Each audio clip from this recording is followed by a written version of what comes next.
Precious. How you doing, baby? It's Friday. You made it. I know. It's been a rough one too, ain't it? I know. Good morning. How you doing? Happy Valentine's Day, everybody. Happy Valentine's Day. Hey, Mom. Hey, G. How y'all doing?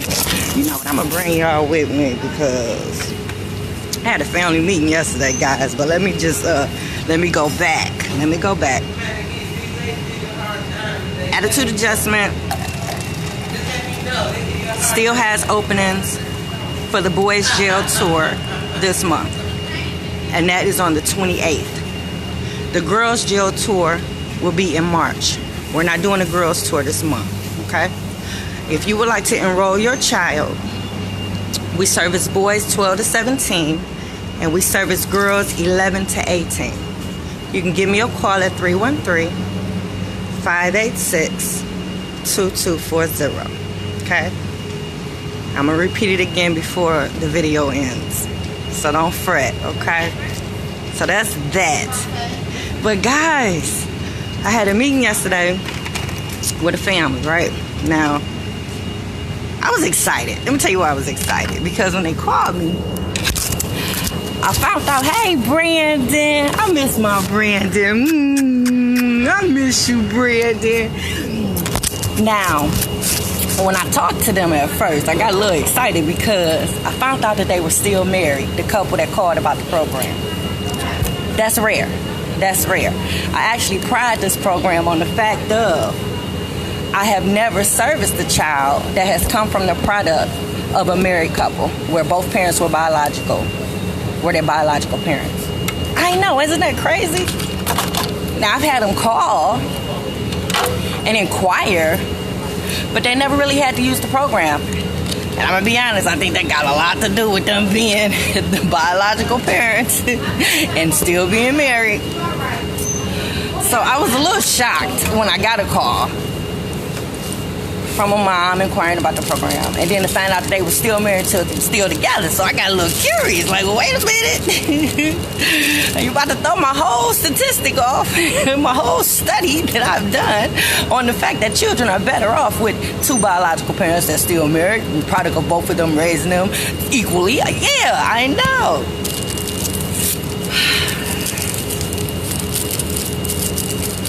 But I found out what the problem was. They was about to separate and get a goddamn divorce. I know. That was it. I know. So, what I did do is something that I have not done ever in life.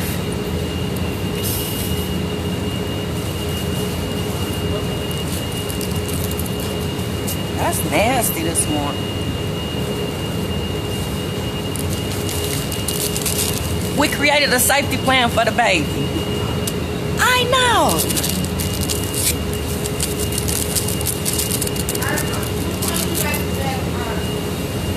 I'm not going to call it a safety plan. I'm going to see if I can call it something else. Because in my mind, I used to work for an organization, and when we did a safety plan, it was somewhat different than what we devised in the meeting yesterday, or what comes to mind when I tell you guys about making a plan for the baby.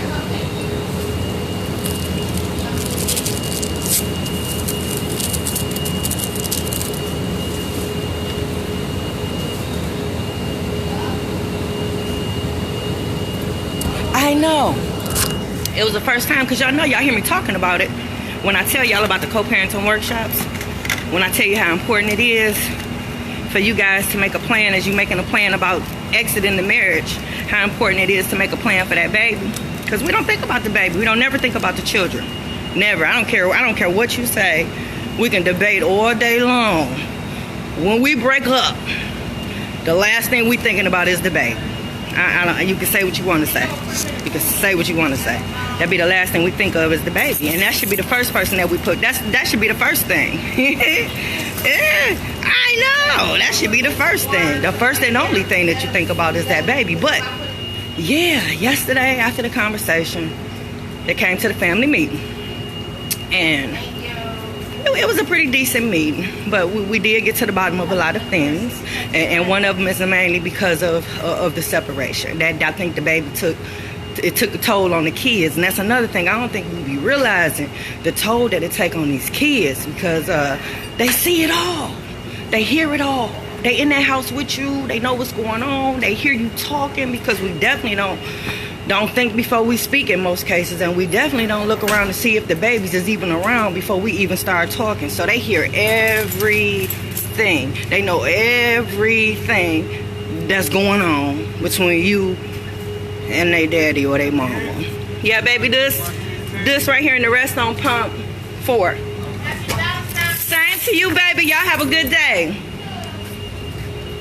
So, considering they've already discussed this and they've already decided to divorce, okay, you know, now what's next?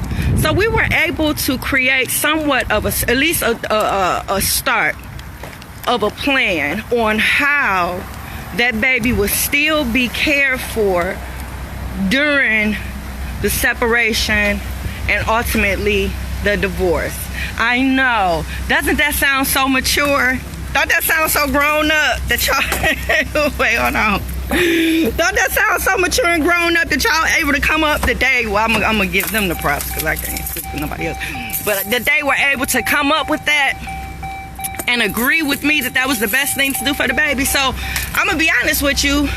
The plan actually included Dad to have to remain in the house a little longer than what they originally decided. I know, that's crazy, ain't it? I know. It was crazy when we was talking about it, because it's one thing for me to be talking about it, guys, but putting this workshop together, but you got to keep in mind, I ain't launched it yet, and I haven't launched it yet because before I put it out there, I got to go through every scenario. I got to go through all the resources that I plan on using. I gotta rationalize it in my head to see if it makes sense.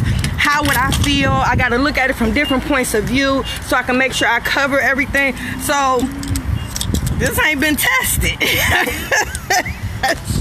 So, in my mind, making the plan and all that stuff, I've heard people that has done it. I have, and it has worked. You know what I mean? So, I want to include it, and I have been, as far as talking about it, including it. So therefore, yes, he's going to have to stay there a little longer. And the purpose of him staying there a little longer is so that he's able to save a couple dollars and move on and be okay. Okay? So I know some of y'all are like, what the what? Kick that nigga out. I don't want nothing to do with him. I don't care if he on his, I don't care if he ain't got nothing. He got to go. I know, that's what we think of, and we don't care. And if we the ones that's financially able to keep it going, and if the other one ain't, shit, or shame on him or shame on her. But that ain't right. That ain't cool. And let me tell you why it ain't right. Let me send some waves. Hey, Rochelle. Hey, Raymond. Hi, guys. Happy Valentine's Day to you if you have someone, and even if you don't. Join the club. Join the singles club. It's all good. I love you. I love you if don't nobody else love you. So, yeah, guys, it's, so the whole purpose of that is so that it won't be so much of a struggle, a power struggle. Because that's one thing that we did talk about in there. I explained to them. First of all, we talked about a lot of stuff in the meeting. Let me just go back.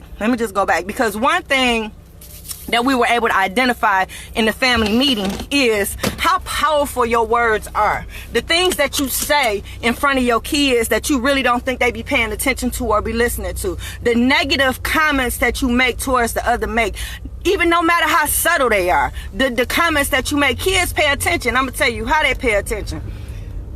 I had them do an exercise where we were talking about anger issues and just talking about different things, and everybody had to write down certain things on the paper so that we can discuss them.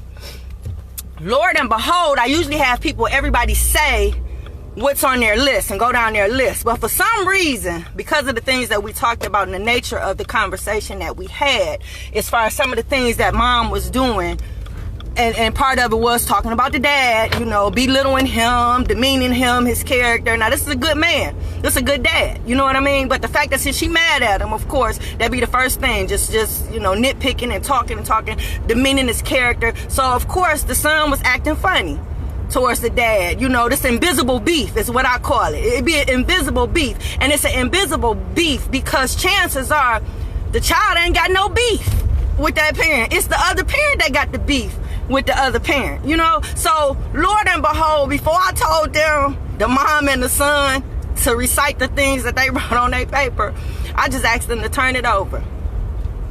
Would you believe that they both had the same things written on their paper for the reasons why they was mad at dad? And when you look at the son's paper, he shouldn't even have half those things on his list because they didn't even apply to him or the dad. You understand what I'm saying? But all the feelings that this little boy had and this invisible beef that he had, they was all personal feelings and personal reasons that the mom had, that she had been planting that seed and putting on that baby about that dad to turn him against him, fixing Jesus. So I'm telling you guys, your words are so impactful and important. You have to watch what you say in front of these babies. So that was one thing we was able to uncover. And then that spilled over into creating a plan for the baby once they've already made this final decision to leave. You know, I ain't no counseling service. I'm going to say what I can to see if it's anything they can do to salvage the relationship, because by all means, I know for a fact children do better when they come from the product of biological parents that are still married and together, and raising them equally and jointly. I don't care what you say. I don't care what you say. To this day, I still have not serviced a child that has come from the product of a married couple where both parents are their biological parents. I just have not serviced them yet. I talked to them over the phone, but haven't serviced them yet. So that was one thing that we uncovered in the meeting. But we moved over to this plan. They was a little hesitant. They wasn't fully on board, but once we discussed and seen and they seen for themselves, because I don't force nothing on nobody in these meetings. I want you to see for yourself what you're doing. The purpose of me having you write down things and do certain exercises is because it's one thing for you to think it, it's another thing for you to write it down, and it's another thing for you to verbally say. And you'll be surprised how stupid some of that stuff sound once it come out your mouth. So my goal is not to make you feel stupid. My goal is to get you to rationalize and think for yourself and figure out why certain things shouldn't happen and certain things shouldn't go on, and why you should do certain things. I want you to figure that out for yourself before you leave the meeting. So yes, putting together this plan, I kind of had the gist of how it should go. I have done safety plans before in the past with other jobs that I've had. So I kind of had a good concept in mind, and it worked all the way down to him having to stay, because she was ready for him to leave like that day after the meeting type thing, which would have put him at a disadvantage because, you know, he got to find a place to stay. Probably ain't got no money saved up for real. Just, it's a terrible thing. And then now this kid got to go, and because what happens is when you separate and whatnot, you separating and you think that that's all it is, but when you separate, you pretty much tearing that child straight down the middle. Just imagine a paper doll, and you cut it down and you just rip it down the middle. Some of the edges be jagged, and it's just, but you rip that child apart. So it's like when you rip that child apart, it's up to you to do any and everything you can to try to make that child feel as whole as possible. And the way to do that is both households have to be somewhat equal. And that hardly ever happens because we be in such a rush to leave, such a rush to just, oh, I'm just done with you. We don't think, we don't plan, we just do. We make irrational ass decisions and we just do. And as a result, one of them is always left struggling. So you got a child that comes from one place, and sometimes you can't help it. Don't get me wrong. Sometimes you can't help it. Certain things happen, but I'm going to be honest with you. We should all be able to make a plan. If we can make a conscious decision to destroy a household, we should be able to make a conscious decision to make sure we can do everything we can to make sure that baby don't struggle and that baby don't suffer no more than they're already suffering by having both parents apart.